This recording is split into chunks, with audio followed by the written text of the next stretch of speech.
اس کی بات سب ساتھیوں کی سمجھ میں آ گئی۔ ہیرا کو مردانہ کپڑے پہنا کر لڑکا بنایا گیا، اسی طرح وہ اسے ساتھ لے کر پھرتے تھے۔ اس نے دیکھا کہ 10-12 لوگوں میں اس مسلمان کا حال سب سے الگ تھا۔ وہ بات کا پکا تھا، اچھی رائے دیتا تھا، جب مال بڑھتا تھا تو اس میں سے کچھ غریبوں کا حصہ رکھتا تھا۔ ہیرا کو الگ کمرے میں سلاتا تھا اور رات کو بار بار اٹھ کر دیکھتا تھا کہ کوئی ساتھی ادھر تو نہیں آیا۔ جب ہیرا کو ان کے ساتھ رہتے ہوئے کچھ روز ہو گئے اور ان کو اطمینان ہو گیا کہ ان کی گینگ کی ممبر بن گئی ہے تو اس کی چوکسی کم کر دی گئی۔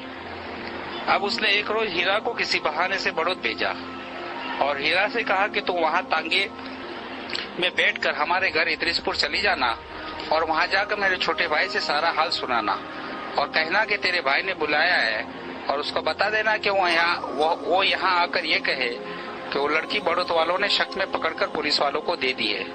ہیرا نے ایسا ہی کیا۔ اس کا بھائی جنگل میں گیا اور اپنے بھائی سے جا کر کہا کہ اس لڑکی کو بڑوت والوں نے پکڑ کر پولیس کو شک میں دے دیا ہے۔ اس نے اپنے بھائی سے کہا کہ ہیرا کو تھانے بھیج دو اور وہ جا کر تھانے میں کہے کہ اگر وہ مجھے گاؤں سے اٹھا لایا، کسی طرح میں چھوٹ کر آ گئی ہوں، مجھے اپنی جان کا خطرہ ہے۔ ہیرا نے ایسا ہی کیا۔ بڑوت تھانے والوں نے بڑھانا تھانے سے رابطہ قائم کیا۔ وہاں پر اس لڑکی کے اغوا کرنے کی رپورٹ پہلے ہی لکھی ہوئی تھی۔ لیڈیز پولیس لے کر بڑھانا تھانے کے لوگ بڑوت آئے اور تھانے سے ہیرا کو لے کر ہمارے گاؤں آئے۔ ہم نے اسے گھر میں رکھ لیا، مگر ایسی بدچلن لڑکی کو گھر میں کس طرح رکھے؟ ہیرا نے بتایا کہ مجھے اگرچہ وہ اٹھا کر لے گیا تھا، مگر میں نے اپنی عزت کی حفاظت کی ہے۔ کسی کو یقین نہیں آیا۔ ایک پڑھے لکھے رشتے دار بھی آ گئے، انہوں نے کہا ڈاکٹری کرا لو۔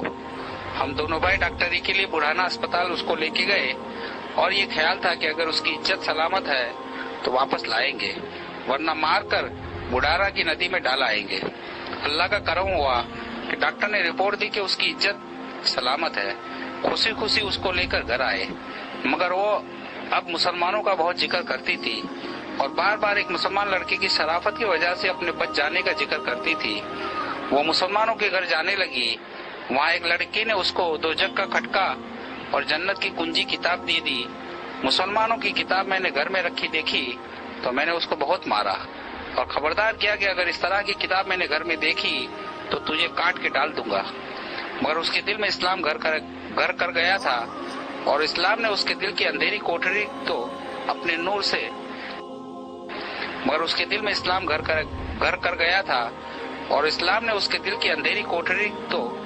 نور سے منور کر دیا تھا۔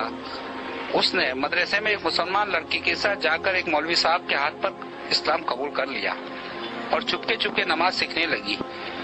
وہ وقت پر پابندی سے نماز پڑھنے لگی۔ مسلمان کے بعد وہ شرک کے اندھیرے گھرانے میں گھٹن محسوس کرنے لگی۔ وہ بالکل اداس سی رہتی۔ ہر وقت ہنسنے والی لڑکی ایسی ہو گئی جیسے اس کا سب کچھ بدل گیا ہو۔ نہ جانے کس طرح اس نے پروگرام بنایا اور پھر گھر سے چلی گئی۔ ایک مولوی صاحب اس کو اپنی بیوی کے ساتھ فولت چھوڑائے۔ فولت کچھ روز مولوی کلیم احمد صدیقی صاحب کے گھر پر رہی۔ پھر مولوی صاحب نے اس کو احتیاط کے طور پر دلہی اپنی بہن کے پاس بھیج دیا۔ وہاں وہ رہی۔ وہاں اس کو بہت مناسب ماحول ملا۔ وہ مولوی صاحب کی بہن کے یہاں رہی اور ان کو رانی پھپھو کہتی تھی۔ مولوی محمد کلیم صاحب کی اہلیہ نے بھی بہت پیار دیا اور رانی پھپھو نے اس کی بہت تربیت کی۔ شاید 1-1.5 سال وہ دلہی رہی۔ فولت اور دلہی کے قیام نے اس کو نہایت سچا پکا مسلمان بنا دیا۔ اسے اپنے گھر والوں کو خصوصاً اپنی ماں سے بہت محبت تھی۔ اس کی ماں بہت بیمار رہتی تھی۔ ایک رات اس نے خواب میں دیکھا کہ اس کی ماں مر گئی ہے۔ آنکھ کھولی تو اس کو ماں کی بہت یاد آئی۔ اگر ایمان کے بغیر اس کی ماں مر گئی تو کیا ہوگا، یہ سوچ کر وہ رونے لگی اور اس کی چیخیں لگ گئی۔ گھر کے سبھی لوگ اٹھ گئے، اس کو سمجھایا، تسلی دی۔ وقتی طور پر وہ چپ ہو گئی، مگر بار بار اس کو خواب یاد کر کے رونا آتا تھا۔ مولوی محمد کلیم صدیقی صاحب کو ابی جی کہتی تھی۔ بار بار وہ اپنی ماں کو یاد کرتے اور گھر جانے کی اجازت مانگتی، مگر مولوی صاحب نے اس کو سمجھاتے کہ تمہارے گھر والے تمہیں زندہ نہیں چھوڑیں گے اور مار دیں گے، اور اس سے زیادہ یہ کہ تمہیں پھر ہندو بنا لیں گے۔ ایمان کے خطرے سے وہ رک جاتی، مگر پھر اس کو گھر یاد آتا تو گھر جانے کی ضد کرتی۔ بہت مجبور ہو کر مولوی صاحب نے اس کو اجازت دی، مگر سمجھایا کہ تم صرف اپنے گھر والوں کو اسلام کی دعوت دینے کی نیت سے گھر جاؤ، اور واقعی اگر تمہیں اپنے گھر والوں سے محبت ہے تو محبت کا سب سے ضروری حق یہ ہے کہ تم ان کو اسلام کی دعوت دو اور ان کو دوزخ کی آگ سے بچانے کی فکر کرو۔ ہیرا نے، جس کا نام اب ہیرا ہو چکا تھا، کہا کہ وہ تو اسلام کے نام سے ہی چڑھتے ہیں، وہ ہرگز اسلام نہیں قبول کر سکتے۔ اس نے گھر میں بتایا تھا کہ مولوی صاحب نے کہا کہ جب اللہ تعالیٰ ان کے سینے کو اسلام کے لیے کھول دیں گے تو پھر وہ کفر اور شرک سے بھی اسی طرح چڑھنے لگیں گے جس طرح اسلام سے چڑھتے ہیں۔ مولوی صاحب نے اس سے کہا کہ تم بھی تو اسلام سے اس طرح چڑھتی تھی جس طرح آپ شرک سے نفرت کرتی ہو۔ اللہ سے دعا کرو اور مجھ سے عہد کرو کہ تم گھر اپنی ماں اور گھر والوں کو دوزخ سے بچانے کی فکر میں جا رہی ہو۔ اگر تم اس نیت سے جاؤ گی تو اول تو اللہ تمہاری حفاظت کریں گے، اور اگر تم کو تکلیف بھی ہوئی تو تکلیف ہوگی جو ہمارے نبی صلی اللہ علیہ وسلم کی اصل سنت ہے، اور اگر تمہارے گھر والوں نے تمہیں مار بھی دیا تو شہید ہوگی، اور شہادت جنت کا مختصر ترین راستہ ہے، اور یقین ہے کہ تمہاری شہادت خود ان کے لیے ہدایت کا ذریعہ بن جائے گی۔ اگر تم گھر والوں کو دوزخ سے بچانے کے لیے اپنی جان بھی دے دو گی اور ہدایت پا جائیں گے تو تمہارے لیے سستا سودا ہوگا۔ مولوی صاحب بتاتے ہیں کہ انہوں نے اس کو 2 رکعت نماز پڑھ کر اللہ سے ہدایت کی دعا کرنے اور دعوت کی نیت سے اپنے گھر جانے کا عہد کرنے کو کہا۔ وہ دہلی سے پھولت اور پھر ہمارے گھر آئی۔ ہم لوگ اس کو دیکھ کر آگ ببولا ہو گئے۔ میں نے اس کو جوتوں اور لاتوں سے بہت مارا۔ اس نے یہ تو نہیں بتایا کہ وہ کہاں رہی، البتہ یہ بتا دیا کہ وہ مسلمان ہو گئی ہے اور اب اسے اسلام سے کوئی ہٹا نہیں سکتا۔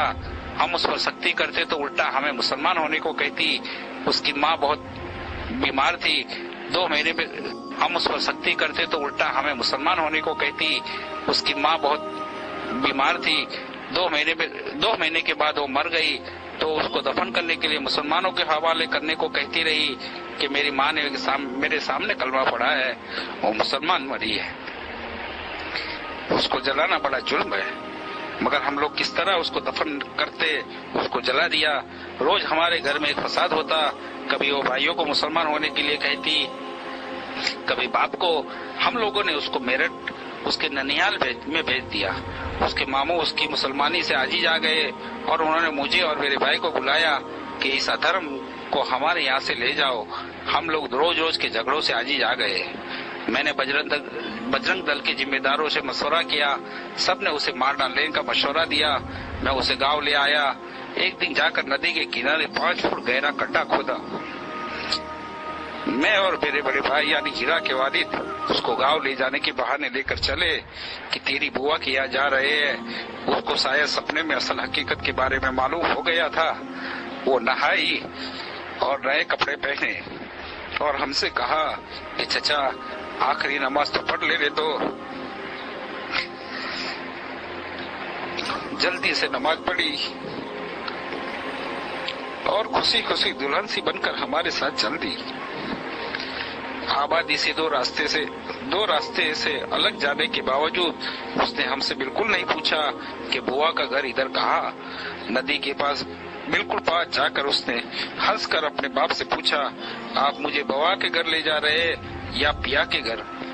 کس دل سے پوری کروں یہ داستان؟ پوری تو کرنی ہی ہے۔ میرے تھیلے میں 5 لیٹر پیٹرول تھا۔ ہیرا کا حقیقی باپ اور میں ظالم چچا دونوں کے ساتھ وہ سچی مومنہ اور عاشقہ، ہم اس کو لے کر گڈھے کے پاس پہنچے جو ایک روز پہلے پروگرام کے تحت کھودا تھا۔ اس درندے چچا نے یہ کہہ کر اس پھول سی بچی کو اس گڈھے میں دھکا دے دیا کہ تو ہمیں نرک کی آگ سے کیا بچائے گی، لے خود مزہ چکھ نرک کا۔ گڈھے میں دھکا دے کر میں نے اس کو اوپر سارا پیٹرول ڈال دیا اور ماچی چلائی۔ میرے بڑے بھائی یعنی ہیرا کے والد بس روتے ہوئے اس کو کھڑے دیکھتے رہے۔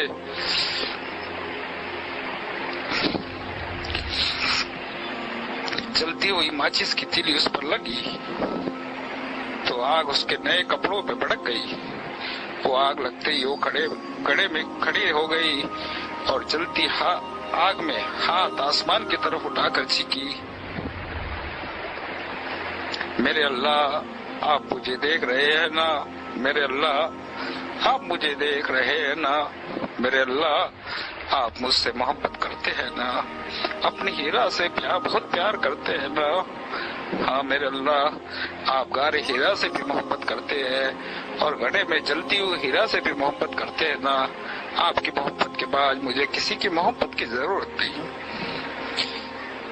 اس کے بعد اس سے زور زور سے کہنا شروع کیا، پتا جی اسلام ضرور قبول کر لینا، مسلمان ضرور ہو جانا، چاچا مسلمان ضرور ہو جانا۔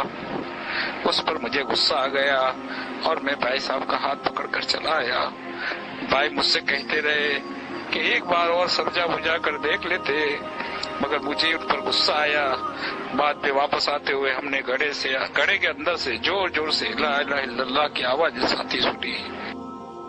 بعد میں واپس آتے ہوئے ہم نے گڑھے کے اندر سے زور زور سے لا الہ الا اللہ کی آواز آتی سنی۔ ہم اپنے مذہبی فریضے کو ادا کر کے چلے تو آئے، مگر اس شہید محبت کے ایمان اور یقین کی کیفیت میں ڈوبے آخری لمحات اور اس کے منہ سے نکلنے والے الفاظ مجھے درندے اور صفاق کے پتھر دل کو ٹکڑے ٹکڑے کر گئے۔ میرے بھائی یعنی ہیرا کے والد گھر کا کر بیمار پڑ گئے، ان کے دل میں صدمہ سا بیٹھ گیا اور یہ بیماری ان کے لیے جان لیوا ثابت ہوئی۔ مرنے سے 2 دن پہلے انہوں نے مجھے بلایا اور کہا کہ میں نے زندگی میں جو کیا سو کیا، مگر اب میری موت ہیرا کے دھرم پر جائے بغیر نہیں ہو سکتی۔ تم کسی مولوی صاحب کو بلا لاؤ۔ میں بھی بھائی صاحب کے حال کی وجہ سے ٹوٹ گیا تھا۔ ہمارے یہاں مسجد کے امام صاحب مل گئے، ان کو لے کر آیا۔ انہوں نے ان سے کلمہ پڑھنے کو کہا۔ انہوں نے کلمہ پڑھا، اپنا اسلامی نام عبد الرحمن رکھا اور مجھ سے کہا کہ مجھے مسلمانوں کے طریقے پر مٹی دے دینا۔ میرے لیے بہت مشکل بات تھی، مگر میں نے بھائی کی انتم اچھا پوری کرنے کے لیے یہ کیا کہ ان کو علاج کے بہانے دلی لے گیا، وہاں پر اسپتال میں داخل کیا، وہیں ان کی موت ہوئی۔ وہ بہت اطمینان سے مرے۔ پھر ہمدرد کے ایک ڈاکٹر سے میں نے یہ حال بتایا تو انہوں نے وہاں سنگم وہار کے کچھ مسلمانوں کو بلا کر ان کے کفن وغیرہ کا انتظام کیا، مگر بھائی کے مسلمان ہو کر مرنے کا مجھے بہت دکھ تھا۔ بھائی صاحب کے مسلمان مرنے سے مجھے یقین ہو گیا کہ میری بھابھی بھی ضرور مسلمان ہو گئی ہوگی۔ مجھے ایسا لگا کہ کسی مسلمان نے ہمارے گھر پہ جادو کر دیا ہے اور دلوں کو باندھ رکھا رہا ہے کہ ایک ایک کر کے سب اپنے دھرم کو چھوڑ رہے ہیں۔ تو میں نے بہت سے شیانوں سے بات کی۔ میں ایک تانترک کی تلاش میں سامنے سے اون جا رہا تھا، بس میں سوار ہوا تو بس کسی مسلمان کی تھی۔ ڈرائیور بھی مسلمان تھا، اس نے ٹیپ میں قوالی چلا رکھی تھی، بڑھیا نام کی قوالی تھی۔ اس میں ہمارے نبی صلی اللہ علیہ وسلم کو ایک بڑھیا کے ستانے، لیکن آپ کے ذریعے اس کے ساتھ اچھے سلوک اور اس کو سمجھانے، پھر بڑھیا کے مسلمان ہو جانے کا قصہ تھا۔ اسپیکر میرے سر کے اوپر تھا، بس جھنجھانا نہ رکی۔ اس قوالی نے میری سوچ کو بدل دیا۔ مجھے خیال ہوا کہ جس نبی کا ایک قصہ ہے وہ جھوٹا نہیں ہو سکتا۔ میں اون کے بجائے جھنجھانا اتر گیا اور خیال ہوا کہ مجھے اسلام کے بارے میں پڑھنا چاہیے۔ اس کے بعد شاملی کی بس میں بیٹھ گیا، اس میں ٹیپ بج رہا تھا۔ پاکستان کے مولوی قاری حنیف صاحب کی تقریر تھی، مرنے اور مرنے کے بعد کے حالات پر ان کی تقریر تھی۔ مجھے شاملی اترنا تھا مگر وہ تقریر پوری نہیں ہوئی تھی۔ شاملی اڈے پر پہنچ کر ڈرائیور نے ٹیپ بند کر دیا۔ میں نے تقریر سننے کے لیے مظفر نگر کا ٹکٹ لیا۔ بگرا پہنچ کر وہ تقریر ختم ہوئی۔ اس تقریر نے اسلام سے میرے فاصلے کو بہت کم کر دیا۔ میں بڑھانا روڈ پر اترا اور گھر جانے کے لیے بڑھانا کی بس میں سوار ہوا۔ میرے قریب ایک مولوی صاحب بیٹھ گئے۔ ان سے میں نے کہا کہ میں اسلام کے بارے میں کچھ پڑھنا چاہتا ہوں یا معلومات کرنا چاہتا ہوں، آپ میری اس سلسلے میں مدد کریں۔ انہوں نے کہا آپ بلند چلے جائے اور مولوی کلیم صدیقی صاحب سے ملے، ان سے زیادہ مناسب آدمی ہمارے علاقے میں آپ کو کوئی نہیں ملے گا۔ میں نے فلت کا پتہ معلوم کیا اور گھر جانے کے بجائے فلت پہنچا۔ مولوی کلیم صاحب وہاں نہیں تھے، اگلے روز صبح کو آنے والے تھے۔ رات کو ایک ماسٹر صاحب نے مجھے مولوی کلیم صاحب کی کتاب آپ کی امانت آپ کی سیوا میں دی۔ یہ کتاب اس کی زبان اور دل کو چھونے والی باتوں نے مجھے شکار کر لیا۔ مولوی صاحب سویرے کی بجائے اگلے روز شام کو فلت آئے۔ میں نے مغرب کے بعد ان سے مسلمان ہونے کی خواہش کا اظہار کیا اور بتایا کہ میں معلومات کرنے آیا تھا مگر آپ کی امانت نے مجھے شکار کر لیا۔ مولوی صاحب بہت خوش ہوئے۔ 31 جنوری 2000 کو مجھے کلمہ پڑھایا، میرا نام عبداللہ رکھا۔ رات کو میں وہیں رکا۔ میں نے مولوی صاحب سے 1 گھنٹے کا وقت مانگا اور اپنے ظلم اور